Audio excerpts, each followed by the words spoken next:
When I met Ryan at a mutual friend's barbecue, he seemed almost too perfect, charming, attentive, and genuinely interested in getting to know me. We started dating seriously within a few months, and everything felt like it was moving in the right direction. The only thing that seemed slightly off was how vague he always was about his work. Schedule, claiming his sales job required frequent last-minute travel that he couldn't plan around.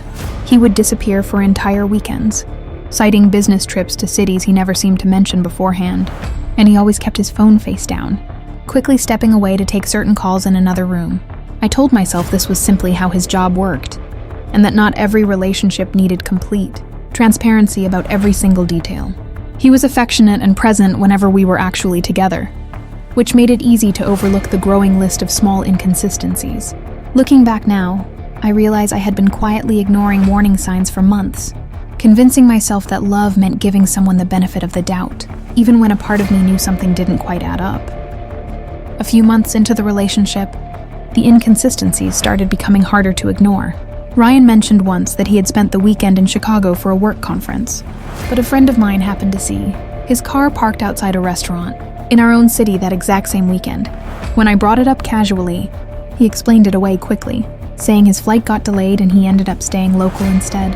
An explanation that sounded reasonable enough at the time. Then his phone started buzzing, constantly with messages. He would silence immediately, always stepping outside to return calls that he described as urgent work matters.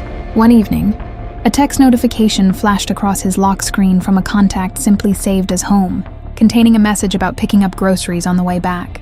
When I asked about it, he brushed it off, saying it was probably a wrong number or an old contact he forgot to delete. Every explanation technically made sense on its own, but together they were starting to form a pattern I could no longer dismiss as simple coincidence or bad luck. The turning point came when I found an old receipt in his jacket pocket while doing laundry from a hotel in a nearby town. Dated for a weekend, he told me he was visiting his parents out of state. Something about it felt wrong enough that I finally decided to look deeper instead of accepting his explanation at face value.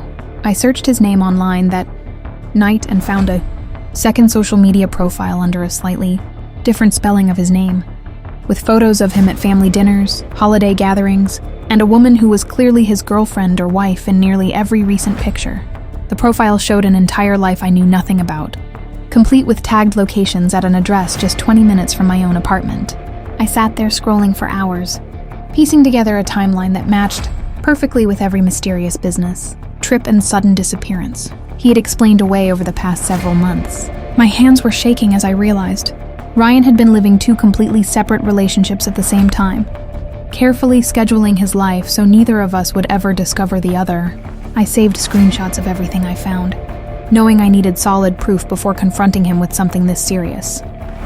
Instead of confronting him immediately, I decided to plan carefully so he could not simply talk his way out of it.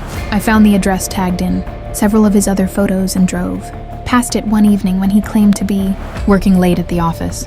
His car was parked right outside, confirming everything the screenshots had already suggested. I waited until he left the following morning, then knocked on the door myself, introducing myself honestly to the woman who answered. Her face went pale as she realized we were describing the exact same man, the exact same relationship timeline, and the exact same lies about business trips and family visits. We sat together comparing messages, photos, and dates, discovering that Ryan had been maintaining both relationships for nearly a year, alternating weekends between us without either of us ever suspecting the other existed. Later that day, we called him together and put him on speakerphone, calmly asking him to explain the address, the second social media profile, and the matching timeline of lies. There was a long silence on the line before he finally admitted everything, realizing there was no explanation left that could possibly convince either of us this was some kind of misunderstanding. Ryan tried apologizing to both of us separately afterward, offering excuses about being confused and not knowing how to end either relationship without hurting someone.